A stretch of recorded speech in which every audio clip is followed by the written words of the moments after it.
सुबह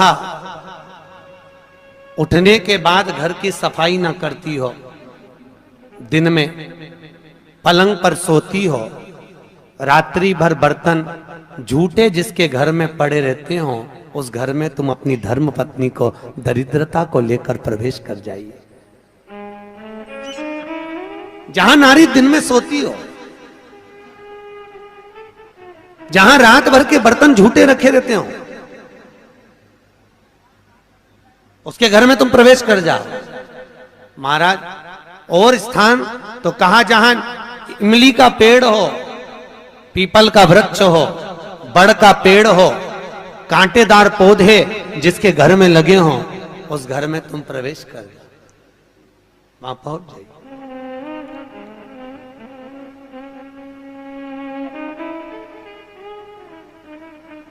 महाराज अब दुस्साह मुनि और दुर्वासा जी की तो बात चल रही है, इतने में भगवान नारायण और लक्ष्मी का विवाह हो गया था। तो नारायण लक्ष्मी जी नारायण से बोली, अपने विवाह को आज 15 दिन हो गए, मेरी बहन के विवाह को 20 दिन हो गए, अपन मिलने नहीं गए, एक बार चलो ना मिलने। भगवान बोले चल चलते, और भगवान नारायण सीधे उस ज्येष्ठा से मिलने के लिए, दरिद्रता से मिलने के लिए चल। अब दरिद्रता से मिलने के लिए जैसे ही पहुंचे तो दरिद्रता कहां बैठी हुई थी? पीपल के पेड़ के नीचे। पीपल के पेड़ के नीचे दरिद्रता बैठी है और वहीं पर पहुंच गए। अब आप किसी से मिलने जाओगे तो क्या लेकर जाओगे? अरे बोलो तो क्या ले जाओगे? डंडा की मिठाई? डंडे लेकर जाओगे कि मिठाई लेकर जाओगे? अरे बोलो तो मिठाई लेकर जाओगे ना, कुछ भी मिष्ठान मुंह मीठा कराने के लिए। जिसकी विवाह हुआ है, अभी विवाह हुआ है, तो उसके यहाँ मिठाई का डब्बा लेकर चले। और मिठाई का डब्बा ले जाकर जैसे ही भगवान नारायण लक्ष्मी को दिया, लक्ष्मी ने तुरंत ज्येष्ठा देवी को दिया। ज्येष्ठा को दिया तो देते ही दरिद्रता ने मिठाई का डब्बा फेंक दिया, और फेंकते से ही बोली, लक्ष्मी तू मेरी छोटी बहन है, तुझे इतना नहीं मालूम कि तेरी बड़ी बहन खाती क्या है, और मेरे लिए तू मिठाई लेकर आई है? तू पागल हो गई है, मूर्ख हो गई है, जो तू मेरे लिए मिष्ठान लेकर आई है। तुझे मालूम नहीं कि मुझे खट्टा और तीखा पसंद है। लक्ष्मी जी की आंख में आंसू भर गए। लक्ष्मी जी बोली, जीजी मैं तो समझी कि तुम्हारा विवाह हो गया है, हो सकता है तुम कुछ चेंज करी हो अपने स्वाद को, क्योंकि विवाह होने के बाद थोड़ा सा व्यक्ति बदल जाता है। मुझे लगता है आपने कुछ चेंज करा होगा, इसलिए मैं आपके लिए मिठाई लेकर आई। लक्ष्मी तुझे मालूम नहीं मैं क्या खाती हूं? मुझे नहीं चाहिए, मिठाई का डब्बा फेंक दिया। आज भी कई दरवाजों पर, कई दुकानों पर आपने नींबू मिर्ची टंगा हुआ देखा होगा। कई लोग कहते हैं नजर से बचाता है, नजर से नहीं, लक्ष्मी और दरिद्रता ये दोनों बहनें हर एक व्यक्ति के घर में प्रतिदिन प्रवेश करती है। पर लक्ष्मी के लिए मिठाई फ्रिज में रखी होती है, इसलिए लक्ष्मी सीधे अंदर चली जाती है, और दरिद्रता के लिए नींबू मिर्ची दरवाजे पर टंगा रहता है, इसलिए वो दरवाजे से खाकर वापिस चली जाती है। दरवाजे से खाकर तुरंत वहीं से लौट जाती है।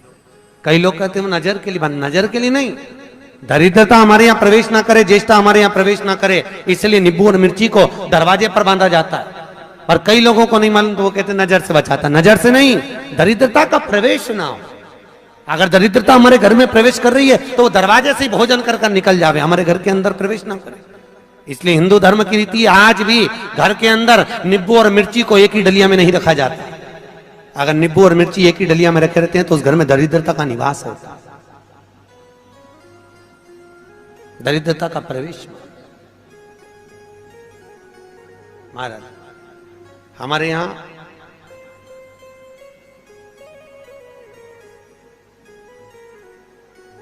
तीन चीजें बेटी की विदाई में नहीं दी जाती, आप लोगों को मालूम है। एक झाड़ू, अरे बोलो तो सही है कि गलत है? एक झाड़ू बेटी की विदाई में नहीं देते। एक चलनी छानने की बेटी की विदाई में नहीं देते, और एक अचार की बरनी बेटी की विदाई में नहीं देते। ये तीन चीजें नहीं देते, चलनी भी नहीं देते, झाड़ू भी नहीं देते, कहीं कहीं जगह पर सुई भी नहीं देते। सुई का भी प्रमाण मिलता है, सुई भी नहीं दी गई।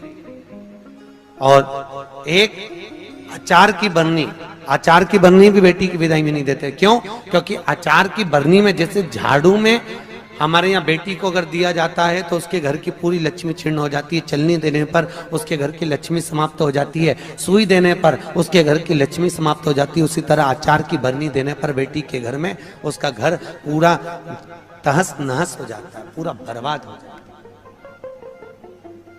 और आजकल माताओं का इतना प्रेम होता है ना बेटी से, अब करें तो करे क्या। और बेटी जिस घर में भी आती है ना, वहां के उसके बेटी के ससुर भी कहते थे बेटा तेरी मम्मी के हाथ का अचार बन वाला। अब इनको कौन समझाए भेड़ियों को, इनको समझाए कौन कि वह अचार में दरिद्रता का निवास है। अब के कौन इनको कि खट्टा और तीखा घर में प्रवेश करेगा अगर बहू की यहाँ का, तो उस घर में सुख नहीं रह सकता। चार लोग भी होंगे तो चारों का मुंह बिल्कुल नींबू की तरह खट्टा और वाणी मिर्ची की तरह तीखी रहेगी, चाहे कितना ही प्रयास करे। अगर अचार खाया है बहू के घर का तो। इसलिए बेटी की विदाई में चार चीजें नहीं दी प्रमाण। पहले क्या देते थे बेटी की विदाई में? बड़ी, पापड़, खाजा, सफेद पूड़ी मैदा की, दलिया में रख के बेटी की विदाई में देते थे। क्यों? क्योंकि जो स्थिरता का भाव रखे, भले उसमें नमक ना रहे परंतु मौनता, प्रेम, स्नेह, नम्रता उसके अंदर होना चाहिए, वो बेटी की विदाई में दिया जाता। और बांस की डलिया में रख कर देते थे जिससे वंश बढ़े, कपड़ा बांध कर देते थे जिससे भक्ति का चीर सदा बना रहे। एक एक चीज का प्रमाण था बेटी की विदाई में देना। अब आज के जमाने में लोग तो जाने नहीं, बस जो आ जाए आन दो, आन दो, आन दो, आन दो, और आ तो गया फिर पचान दो, फिर अब पचाओ। बहुत कठिन है। खाना सरल है पर पचाना कठिन है, बहुत कठिन, सरलता नहीं है। बोलो राधे। बहुत कठिन था। तो ये दरिद्रता देवी को, ज्येष्ठा को, और लक्ष्मी जी ने मिठाई दी, उसने फेंक दिया। मुझे खट्टा और तीखा पसंद है, मुझे नहीं चाहिए, मैं ये नहीं खा सकता, आप ले जाओ इसको, मुझे खट्टा और तीखा ला कर दीजिए।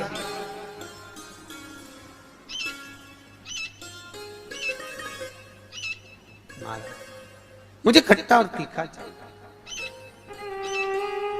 समझाया। भगवान विष्णु लक्ष्मी जी से कह रहे हैं तेरी बहन को समझाना बहुत कठिन है, तू चल। लक्ष्मी जी जाने लगी। इतने में लक्ष्मी जी ने भगवान नारायण से विनती करी, नारायण ये मेरी बहन दरिद्रता बैठी है पीपल के पेड़ के नीचे, और पीपल के वृक्ष के नीचे मेरी बहन बैठी हुई है। इस पीपल के वृक्ष के नीचे तो ना जाने कितने कितने लोग पूजन करने के लिए आएंगे, ना जाने कितने कितने लोग पूजन करने के लिए पहुंचेंगे, और ये दरिद्रता यहाँ बैठी रहेगी तो दुनिया के लोगों के साथ में तो ये दरिद्रता पीछे पीछे उनके घर चली जाएगी। फिर दुनिया के लोग पीपल के वृक्ष की पूजन नहीं कर पाएंगे। और पद्म पुराण के अंदर लिखा है कि पीपल के वृक्ष के नीचे 52,000 ब्राह्मणों का वासा होता है। फिर पीपल के वृक्ष का प्रमाण क्या? भगवान नारायण बोले, सुनो लक्ष्मी, ये पीपल के वृक्ष के नीचे तुम्हारी बहन दरिद्रता निवास कर रही है, पर जिसकी हाथ में या तो माला हो, जल का पात्र होगा, या कुंकू का चोपड़ा होगा, या दिया बाती होगा, जो अपने हाथ में कुछ ना कुछ लेकर आएगी पीपल के वृक्ष की पूजन के लिए और वापिस वो पात्र लेकर जाएगी, उसके पीछे कभी दरिद्रता उसके घर में प्रवेश नहीं करेगी। और जो खाली हाथ पीपल के वृक्ष के नीचे प्रवेश करता है, उसके साथ में दरिद्रता उसके साथ पीछे पीछे प्रवेश कर जाती है। और सुनो लक्ष्मी, आज शनिवार का दिन है, जिस दिन मैं इस दरिद्रता से मिलने के लिए लक्ष्मी तेरे साथ में इस पीपल के वृक्ष के नीचे आया हूं, ज्येष्ठा से मिलने के लिए, तेरी बहन दरिद्रता से मिलने के लिए। शनिवार के दिन अगर कोई भूल से भी इस पीपल के वृक्ष के नीचे आकर नमन करेगा, प्रणाम करेगा, पूजन करेगा, पाठ करेगा, उसको सर्व सुख की अनुभूति प्राप्त हो जाएगी। इसलिए शनिवार का प्रमाण कहा गया। शनिवार की प्रधानता। और महाराज, एक रविवार का दिन ऐसा होता है जिस दिन दरिद्रता ने मांगा है अपने सुख के लिए। दरिद्रता देवी कह रही है, महाराज अगर 7 दिन आपके हैं तो एक दिन मुझे दिया जाए मेरे सुख के लिए। दरिद्रता देवी, तो रविवार के दिन इस पीपल के वृक्ष के नीचे ज्येष्ठा तेरी प्रखरता के साथ में तू दुसाह मुनि के साथ इसमें निवास करेगी। केवल हिंदू धर्म में एक ही दिन है जिस दिन पीपल के वृक्ष को उखाड़ा जा सकता है, और वो रविवार का दिन होता है। कौन से दिन? रविवार। शनिवार, मंगल, सोमवार, बुधवार कभी भी आप पीपल के पेड़ को अगर दीवार पे से उखाड़ोगे तो वो पीपल वापस लग जाएगा। पर रविवार के दिन अगर चावल पटक कर पीपल के पेड़ के उखाड़ दोगे तो वहां पर दूसरा पीपल कभी नहीं लग सकता, दूसरी बार लगेगा ही नहीं, चाहे वो दीवार पर क्यों ना। कई लोग दीवार पे से पीपल जब हेड़ते हैं तो वहां पर केवल चावल पटक दो और रविवार के दिन उसको निकाल। एक दिन रविवार का दिन ऐसा होता है जिस दिन दरिद्रता अपने पूर्ण प्रभाव में रहती है, संडे के दिन, रविवार के दिन, रविवार का। इसलिए हमारे यहाँ रविवार की महत्वता का भी प्रमाण हमारे यहाँ शास्त्र कहता है। शनिवार को पीपल के पत्ते लाए जाते हैं, और जो व्यक्ति ज्यादा बीमार रहता है उसको रविवार के दिन पीपल के पत्ते की पत्तल बनाकर उसको भोजन कराकर पत्तल को चौराहे पर पटक दिया जाता है, तो वह व्यक्ति बीमारी से छूट जाता है, उसको फिर बीमारी नहीं रहती, रोग मुक्त। जो बहुत ज्यादा बीमार रहता है इसलिए शनिवार को पत्ते लाकर रविवार को भोजन कराते पीपल के पत्ते। पद्म पुराण में उसका व्याख्यान लिखा। पीपल के पत्ते का प्रमाणित, पीपल के वृक्ष, दरिद्रता का निवास हुआ है वहां, तो पूर्णता का भाव कहां प्रकट करा? तो भागवत कहती है मनुष्य की पूर्णता कहां है? तो मनुष्य की पूर्णता है भगवान के भजन में, भगवान की कथा में, भगवत तात्विक सुख के अंतर्गत भगवान की पूर्णता मानी। पूर्णता का बड़ी मुश्किल से मनुष्य देह मिलता है, और उस मानव देह को पाकर भगवत भजन करना बहुत कठिन, बहुत कठिन। हाथ उठाए हो। नहाने और स्नान में अंतर है। बाथरूम में गए, साबुन लगाया, पानी डाला, इसको कहते हैं नहाना। और स्नान का मतलब क्या है? स्नान का मतलब है हमारे कर्म कांडों में, हमारे शास्त्रों में पंडित कहते हैं स्नान कर कर आइए। स्नान का मतलब ये नहीं कि पानी डाला, तालाब में कूद गए, स्नान कर लिया, स्नान वो नहीं है। स्नान का मतलब है मनुष्य के शरीर में 3.5 करोड़ रोम छिद्र होते हैं। कितने? 3.5 करोड़ रोम छिद्र। और एक दिन में जब मनुष्य के मुख से 3.5 करोड़ बार भगवान का नाम निकल जाता है, तब जाकर मनुष्य का स्नान हो पाता है। जो बाथरूम में जाकर पानी कूड़ा वो तो नहाना होगा। स्नान करने से अहंकार घटता है और नहाने से अहंकार बढ़ता है।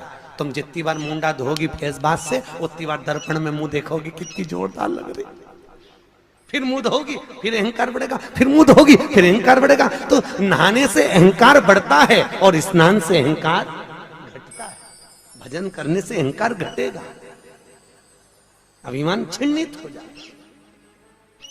स्नान करा, अभिमान धीरे धीरे घटता चले जाएगा। क्यों? क्योंकि स्नान करना मतलब सत्संग में जाना, सत्संग में जाना मतलब वहां पर हमारा कोई मान नहीं, हमारा कोई सम्मान नहीं। सत्संग में सब बराबर, सब एक बराबर। भजन महाराज,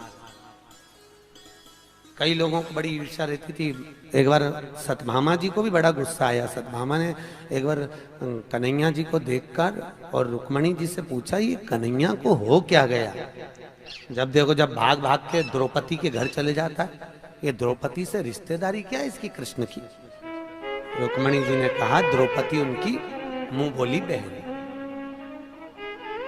तो ऐसी काहे की बहन, जा जा सी देर में भगवान को बुला लेती और भगवान भी पूरा द्वार का छोड़ के उसके घर भग जाता है। एक आध दिन मुझे ये द्रौपदी को सही करना पड़ेगा, सत्यभामा जी बोली रुक्मिणी से। और भगवान ने कानों से सुन लिया। सुनते ही भगवान तुरंत आए और आकर बोले मैं जा रहा हूं। इतने में तुरंत रुक्मिणी ने पूछा कहां जा रहे हो प्रभु? भगवान बोले मैं अपनी बहन द्रौपदी के घर जा रहा हूं। सत्यभामा जी बोली अच्छा। इतने में भगवान बोले तुम चल रही हो क्या? सत्यभामा जी ने रुक्मिणी को कोनी मार के कहा आज मौका मिला, चल आज ननंद के तो ऐसा ठीक करेंगे जिंदगी भर नहीं बुलाएंगे, आज चल। और सत्यभामा जी तुरंत कहती हैं हाँ प्रभु हम चल रहे। रुक्मिणी जी बोली हम भी चल रहे। दोनों चल दी। पहुंची, द्रौपदी केश बार रही थी, बाल ऊंच रही थी, कंघे से बाल सवार रही थी। भगवान ने पूछा द्रौपदी जी क्या कर रही हो? द्रौपदी बोली भैया बाल संवार रही हूं। इतने में भगवान बोले तू काय को बाल संवार रही? तेरी दो दो भाभी आई, ये संवारेगी। सत्यभामा ने मन में सोचा अपनी तो पूरी लाइन क्लियर होती चली, अच्छा ऐसा बाल संवारूंगी, एक खोपड़िया में बाल नहीं रहने दूं इसके, रुक तो जा ननंद के। सत्यभामा से भगवान ने कहा सत्यभामा तुम तेल लगाओ, रुक्मिणी तुम चोटी करना द्रौपदी की। आओ। सत्यभामा जी जो तेल लगाने बैठी, तेल लगाते लगाते सत्यभामा जी ने एक बाल तोड़ दिया। जो तोड़ा, द्रौपदी कुछ नहीं बोली, पर उस बाल को तोड़ती उसमें से आवाज आई हे कृष्ण। सत्यभामा जी ने फिर दूसरा बाल तोड़ा, फिर उसमें से आवाज आई हे कृष्ण। सत्यभामा जी ने फिर बाल तोड़ा, उसमें से फिर आवाज आई हे कृष्ण। जैसे बाल तोड़ने पर आवाज आ रही है, बार बार आवाज आ रही है, तो बार बार आवाज आए तो सत्यभामा ने रुक्मिणी से पूछा जी ये द्रौपदी के बाल तोड़ने से कृष्ण की आवाज क्यों आ रही है? तब भगवान कृष्ण ने आकर कहा सत्यभामा तुम पूछ रही थी कि मैं भाग भाग कर द्रौपदी के घर क्यों जाता हूं। सत्यभामा पूरी पृथ्वी पर मात्र एक द्रौपदी ऐसी है जो एक दिन में 3.5 करोड़ बार मेरा नाम जाप करती है, इसलिए मैं दौड़ दौड़ कर इसके पास जाता हूं। इसके हर एक रोम रोम में मैं समाया हूं, मैं समाया। फिर भी सहन नहीं हुआ, फिर भी सत्यभामा से सहन नहीं हुआ। और सत्यभामा जी ने चोटी करते करते पूछ ही लिया द्रौपदी से, ए द्रौपदी जी एक बात बताओगी? द्रौपदी बोली बोलो क्या पूछना है? हमारा एक पति और हम 16,108 रानी, तो भी हमारे कहने पे नहीं चलता। और तू अकेली और तेरे 5 पति तेरे कहने पे चलते हैं। कहां की बूटी खिला दी तूने अपने पतियों को? ऐसी कौन सी जड़ी बूटी खिलाई है? ऐसा कौन सा जादू कर दिया जो तेरे 5 पति तेरे कहने पे चल रहे हैं और हमारा एक पति हमारे कहने पे नहीं चले? अब ये बात अगर किसी स्त्री से कहो कि तेरे पति तेरे कहने पे चल रहे हैं तो बुरा तो लगेगा ना, और हमारा पति नहीं चल रहा। बहुत गुस्सा आया द्रौपदी को, पर बोली कितना सुंदर। द्रौपदी बोलती है भाभी मेरा कृष्ण भी आपके कहने पर चलता, जैसे आज मेरे 5 पति मेरे कहने पर चल रहे हैं। मेरे 5 पति मेरे कहने पर केवल एक शर्त पर चल रहे हैं। याद करो जी भाभी, जब मेरा विवाह हुआ था ना, मैं अर्जुन के साथ में ब्याही थी। अर्जुन मुझे लेकर आए और मेरी सास रोटी बना रही थी। सास रोटी बनाते बनाते अर्जुन ने कह दिया माँ हम देखो क्या लाए हैं, और जैसे ही सास ने पलट कर नहीं देखा और कह दिया 5 बांट लो, और मैं 5 पतियों की पत्नी बन गई। अपना सास का कहना मानकर मैंने अपने सास का वाक्य का आदर करा और मैं 5 पतियों की पत्नी बनी। पर भाभी मैंने अपनी सास का सम्मान करा, वन में भी रही तो साथ निभाया, जंगल में भी रही तो साथ निभाया, और आपने कौन सा साथ निभाया भाभी? तुम 16,108 रानियां थी और तुम्हारे सास ससुर देवकी और वसुदेव द्वारका में मिलने के लिए आए थे। 16,108 रानियां तुम अपने अपने कमरे में जाकर सो गई और सास ससुर को हॉल में पटक दिया। अगर एक बहू भी अपना कमरा छोड़कर कह देती मम्मी 2 दिन के लिए आई हो, इसमें ठहर जाओ, पापा इसमें ठहर जाओ, तो सास ससुर का अगर तुम आदर करती, अगर तुम तुम्हारे पति के माता पिता का आदर करती, तो यह पक्का था कि तुम्हारा पति भी तुम्हारे कहने पर चलता। पर तुमने अपने पति के माता पिता का आदर नहीं करा, इसलिए तुम्हारे पति भी तुम्हारे कहने पर नहीं चलते। तुम आदर तो करती। भाभी आज भी वो देवकी वसुदेव हाल में ही बैठे हैं और सब रानियां अपने अपने कमरे में बैठी है। द्वारका गए हो आप लोग? द्वारका गए हो तो द्वारका में जाकर देखना, देवकी और वसुदेव का मंदिर द्वारकाधीश के ठीक सामने, सब रानियां अपने अपने भवन में और वो हॉल में। सम्मान करोगी तो सम्मान मिलेगा, आदर करोगी तो आदर मिलेगा। आप अगर माता पिता का आदर तो करो, वचन तो निभाओ।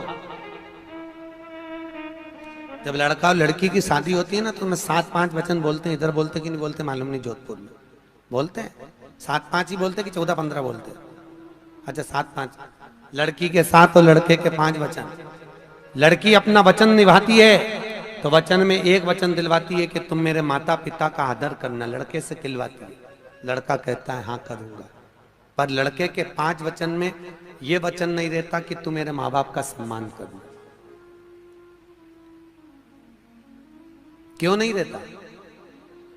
लड़की के 7 वचन में लड़की अपने लड़के से वचन दिलवाती है। पंडित बोलता है कि लड़की का एक वचन है कि तुम हमारे माँ बाप का सम्मान करना।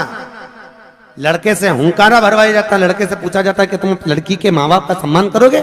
हाँ। और लड़के के 5 वचन में यह वचन नहीं रहता कि तुम मेरे माँ बाप का सम्मान करना। किसी ने पूछा गुरुदेव ये बताओ, लड़की के 7 वचन में एक वचन है कि तुम उसके माँ बाप का सम्मान करो, तो लड़के ने वचन क्यों नहीं दिलवाया लड़की से कि तुम हमारे माँ बाप का सम्मान करना? तो भागवत कहती है इसलिए वचन नहीं दिलवाया क्योंकि लड़का ज्ञानी है, उसको मालूम है जब ये अपने माँ बाप का सम्मान मुझसे करवा रही है तो ये पक्का है कि मेरे माँ बाप का सम्मान भी ये कर लेगी, तो मुझे वचन दिलवाने की जरूरत ही नहीं है। मैं क्यों वचन दिलवाऊं? जब ये अपने माँ बाप का सम्मान कर रही है, अपने माता पिता के लिए एक पराये लड़के से हुंकारा भरवा रही है कि तुम मेरे माँ बाप का सम्मान करना, जब इसके मन में अपने माता पिता के प्रति इतना आदर है तो मेरे माँ बाप के प्रति इसके मन में कितना आदर होगा। इसलिए मुझे वचन दिलवाने की जरूरत नहीं। ये लड़की घर की संस्कारित है और मेरे माता पिता का आदर करेगी, ये मुझे लगता है, मैं मानता हूं। इसलिए लड़का वचन नहीं दिलवाता कि तुम मेरे माँ बाप का सम्मान करना। उसने एक ने दिलवा लिया, वही बहुत वचन का